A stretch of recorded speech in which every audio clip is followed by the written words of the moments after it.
Jonathan, tell the truth. You want some wisdom this morning? I want the wisdom. I want the words. A wise man once told me you have to buy the guitar for the player you want to be. I like that. Because people are all the time, I hear people say, I love this guitar, but I'm not a good enough player. I'm not worthy kind of feelings about it. And I think that's kind of ridiculous. I do too. We started we've used that phrase for a long time now. That's been part of our sort of shop mantra. It's true. But it's also Derek and I were just making jokes and laughing this morning. We were we were talking about our blues lawyer academy that we're going to start one day. And we're going to try to start a real university and get diplomas. Just for our made up world. We have fun with this. If you want to be part of it, it's not accredited. If you want to be part of that, just let us know. We're excited about doing it. But just people that try it's always on the internet too. They'll try to shame you for having a guitar that's nicer than what they feel have deemed your playing skills are worth or something. And I think that whole concept is absurd, and you should be ashamed to ever post something on the internet when you're just being mean like that. Those people, it's almost like they think, you start playing and you get a Squire, then you do okay and you got a player series. And you know what I mean? Like they're giving out belts in martial arts or something. That is a really funny analogy. But they're not. There. That's dumb, No, so it's multi-tier.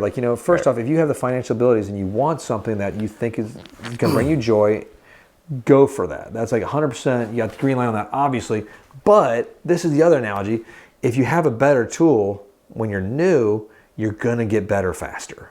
Well, yeah, you will. It's just it's like if you want to get into golf, if you buy some vintage wooden golf clubs from circa 1912 with crooked heads. Vintage is always better. Always better. Yeah. Everything across the board. Or you get a nice new set of pings. I'm a ping guy. Sorry, that fits you right. That are comfortable. Or you don't even have to go get professionally fitted. Just get a great set of pings. Just eyeball it. It's fine. Well, obviously size-wise, but they're going to give you the right length. But you're going to have a better chance at being not as terrible at the sport. It's true. A better chance. Same with guitar. So you don't have to be embarrassed about that. You don't. I want you to embrace it.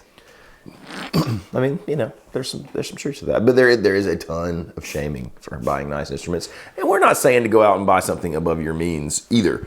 You also conversely don't have to be ashamed if you love your classic vibe Squire. That's awesome, but you should be able to buy the thing that you want, that you love. There is no shame in having, No, because we have said on this channel many times, the classic vibe Squire is the best bang for the buck in the entire guitar world. We think better than any of the lower priced ones that are sort of trying to do what it does. There's something about it, and it just looks cool. Right. And it plays cool, and it sounds cool. And I wouldn't even change the pickups probably. You might. I wouldn't. But financially, you could, and then you have a really great sounding machine. Seems like a lot of work. I know. Diminishing returns. Whatever. But if you hear all the time the trope of great players can sound amazing with any gear, with Squire and an old cheap crappy amp. That is true. Most of us are not amazing players. So we do sound better with nice guitars and with nice amps and things that are comfortable. That's right? a great point. Great point. You know what I mean? And it's okay.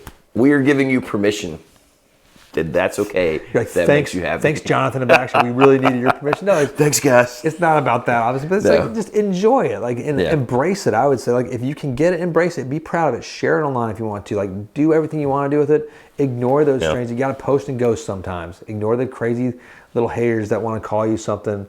Oh, so stupid. You got ripped off or something. It's no, man. I can play the cheapest guitar, but if you put me with a 2-rock behind it, it's magic. That amp. Any 2-rock just changes the world. It's silly, and I call those. I can't even say. I have a whole series of 2-rock videos getting ready to come out too. That it's so much fun. But no, they're phenomenal creations, and they make you sound better. They make you inspired to go home and pick up and learn the guitar, and that's what it's really all about. The inspiration aspect to get better and to have fun. Well, that's our little phrase: buy the guitar for the player you want to be. If you want to do certain things, buy that guitar that inspires you to work towards being like SRV or like Hendrix or like David Gilmour or whoever. You know what I mean? Jimmy Page. Yeah, that's what's going to make you, if you have some weird thing that looks nothing like Jimmy Page, but your obsession and the thing that makes you happy and gives you joy is to learn, every Led Zeppelin song ever recorded, doesn't make a ton of sense. Buy a guitar that inspires you, that you feel like, I am Jimmy Page when you pick that up. Yeah, if you like Angus Young, get it at SG and get it some Marshalls. Yeah. Call it a day. That's it. And get his cool pedals that he had, just rock it. The thing you said earlier too about the rock stars can play anything. Yeah, they're rock stars. Yes. It's like you could put Michael Jordan in with a deflated basketball, and you could probably put 5 of us against him. He will still beat us. Yes. He could be barefoot. Absolutely. There's not. He could it's not. That's not even fair to compare that level. They can. No. That's like the video we did about the guitar building too. When it's just, there's guys that are masters of that, and there's guys that are us. And that's okay. I don't mind being us. Nah. I enjoy it, and I enjoy I've gotten to a point in my life where I can afford some of the nicer things now. Yeah. I don't know if I can get another 2-rock right now. It might be a bridge too far. I'm trying to figure that out. But you want one. Trying to figure out that classic reverb, and that Burnside kind of got my whistles excited. I'm excited to try that one. It's just a weird little thing, but anyway. No, it's it's so much for the world that we live in now. We are in a golden age of musical equipment right now. It's the best built pieces of equipment in the history of guitar making and amplification ever. And you can get anything you want if you have the means. Unfortunately, it's expensive. It is expensive. Level. That is the slight downside. It is a slight downside, but if you are there, if you have reached Blues Lawyer Academy certificate level, which I'm close, I think I'm almost there. You're still getting your associates. I'm still working. GED. I'm at the GED. Okay, yeah, not quite the associates level. One day. We'll be in the promise program eventually. Yeah, that's true. It's not like a promise ring. It's like you get to go to school for free in state school. It's a thing we have here in local. It's really awesome. But no, it's exciting. The joy I get from playing now is actually greater as I've gotten older, just because I really appreciate the tones that I know I love. Yeah. That I can get those tones now. When I did discover 2-rocks, I just talk about them a lot. With that was the tone I'd always been looking for, and I could never quite get. It was just that sort of magical thing, and then you find the guitars that do it. I can remember when you got that 2-rock, you were so excited, and your amount that you would sneak down here at night and play probably tripled. Because that was back when I was teaching late a lot. I'd be like, Baxter, what are you doing? Oh, nothing, just playing. I know, and that's what I do that now. It's become part of my routine, and I still play. I'm a Bloomfield guy, but the other ones they're tasty now. We'll see. Find do I need one in my house? Yep, probably. Probably. I can't get a suede one in my house, though. Unfortunately, I got children. They'll ruin it. Bastards. The Scotch guard. I could do it. My grandparents don't put the plastic on it. Yeah, it's fine. That would be hilarious. It's fine. It'd be like one of those old custom amps or something. Just it'd be awesome. God, it's no, it's like they should sell how we get phone protective cases. They should make them for 2-rocks. They just snap on. I can't talk positive about them because I'm not trying to do a sales pitch on them all because we got a whole shipment in and they're pretty much gonna be sold within 24 hours. We haven't even started already. It's insane. Yeah, we haven't even tried to sell them yet, and they're just selling because they're that sought after and that good. It's frustrating. But no, I'm happy. I'm embracing my blues lawyer moment. I'm embracing. I'm gonna buy the gear for the player I want to be. And I don't go hog wild.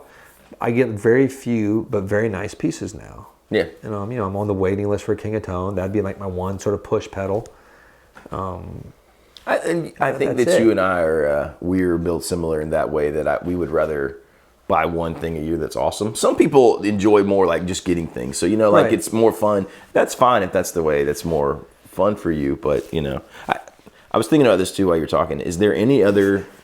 There probably is because we're not in those hobbies or interests.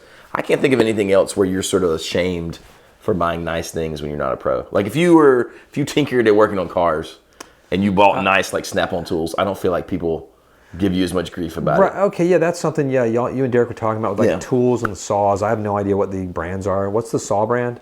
I can't remember what Derek said. Something I didn't even know what it was. No, if you are an amateur woodworker or a hobbyist at home, you should buy the best tools you can afford because they are better. And they last longer. They last longer. They're better. You might not cut your finger off as quickly. More precise? Probably not. Maybe. Or quicker. and more efficiently. Finger gone. Done. Didn't even feel it. It Wow. even self-cauterizes it. It's such a nice tool. It's like a lightsaber saw. No, it is. It's. I mean, I feel like maybe you see it sometimes with car stuff. I guess people are like, oh, that guy doesn't deserve. But it's like more like that's almost like a jealousy thing. A lot of it does stem from jealousy, and that's where I feel like a lot of the forums that out there, like where these people they pile on top of those guys. It is a jealousy-based thing. Yeah. It's usually on like the Facebook groups or something. Like someone posts, oh, like I can't believe you got a yellow guitar. I hate yellow. You're such a douchebag. Or you got a non-relic guitar. You got a relic guitar. Yuck. I hate relics. They're so posery. Or I hate non-relics. It's just like, who cares? You didn't buy it. Who cares? Yeah, well, and I hate it just as much when I see the snobby guys like, oh, Squire's piece of crap. You know what I mean? I hate it both ways. But it's just, I will probably it's just shred odd. you on the Squire. Yes. I will do a shred off with the Squire if somebody's like, no, you have to have this. I'm like, yeah, but it's still, there's certain Squires that I play. I'm like, God dang, that's good. Someone playing that's a Squire. We just got one in the other day. I was like, that's Squires a Squire. or like SEs or whatever. But it's it's like it's all about the joy. Embrace it. Get the guitar, get the amp that you can afford, like within your means, and that you want. It makes you happy. And it makes you joy, and it's going for that tone that you want. Yeah. And if you don't know, and like you're curious about, like reach out to us. Even if we don't sell it, we will tell you whatever we can tell. If you're like, I'm into Soldanos, I'll tell you where to get the best ones. I can tell you right now, Chuck Levins, he has a great selection of them up there. And ask for Carlos. If you want, if you're getting a Gibson right now, I send you Wildwood guitars immediately. It's like call and ask for Steve. They got them, yeah. He gets them, and if he doesn't have them, he's going to be the first one to get them. Right. No questions. True. He's got the best, and he's the guy. He's my boy, Blue. I want to do that, but I have a mic there. I have to be careful. I didn't. I was very. It's a fake pat. Dainty, This is a fun fact. Sorry, I'm going to just distract you because we're wrapping up the video right now. But who's watched Troy, the movie Troy with Brad Pitt and Eric Bana, I believe? Yes. During the fight scene, when they have their battle, I'm not going to say how it ends. It's really cool though. They had a gentleman's bet, so they've choreographed it, they've trained it. So for every time, if you get a glancing blow by accident, you have to pay $50. If you get a hard hit by accident, because it's all supposed to be like fake hits, like you've choreographed it, it's going to be $100. I think at the end of it, Eric had to pay Brad $0 because he learned his choreography, but Brad was going hog wild. He had to pay Eric like almost $1,000. I think it was like $758 or something crazy. Small fun fact. That is a fun fact, and he does look like he is just. The opening scene of that movie is one of the greatest it's amazing. things. That fight. No, it's really good. That's if you don't like Brad Pitt, you just have issues. Makes me want to go watch that movie again. It's like one of those. It's not a great movie. No. I saw that in the theater by myself in New York City because I used to go to the movies all the time because that was what you do when you're a touring musician too. Yeah. And I enjoyed every minute of it. I also saw Captain Corelli's Mandolin with Nicolas Cage by myself in the theater. That's a deep cut. Riveting. I think he plays a Wehrmacht soldier in the German army during World War II stationed in Greece somewhere. It's a romantic movie. It's probably not good. Yeah, no, I don't even know. You didn't even hear it. I'm zoned out. I'm glazed over. Captain Corelli's Mandolin, Nicolas Cage. Circa 2000. Sounds like there are no swords. So. No, there's just machine guns and stuff. Well, Nazis. Yeah. Nazis. Sounds like that is on the side. Don't watch it. Watch Troy first. Watch Troy. It's a fun movie. Or just go to YouTube and watch all the fight scenes. That's the joy of YouTube. You don't have to watch the whole movie. It's pretty fun, actually. It is. It's a little silly at parts, but there's some. It's fun. I think Brad Pitt's great. Yeah. Even Benjamin Button. So yeah, that's it. That's all I got to say. Buy the guitar you want to buy. There you go. There's a long way to get to that. And watch Troy. The long way around. No, but hopefully it helps a little bit. Maybe it does. Like you had a fun time talking with us because I've had a fun talking with you. If you're sitting there having lunch right now, that's what we do. Just you're talking to me. Blues lawyers. It's not console. It's like hey, I'm encouraging it, and I have fun with it. Embrace it. That's right. Be you. Don't be scared to be you. Do it all the way. Getting shirts made soon. You'll see them on the website soon enough. And don't be scared to hit the little like button. Click subscribe. It's fun. Click the bell. You don't know what could happen in your life if you click it. You have no idea. You never know. Probably nothing. Anyway. Floodgates of joy open. That could happen. Or you get notified when videos come out. Yes. Thank you for hanging out with us. We'll see you next time.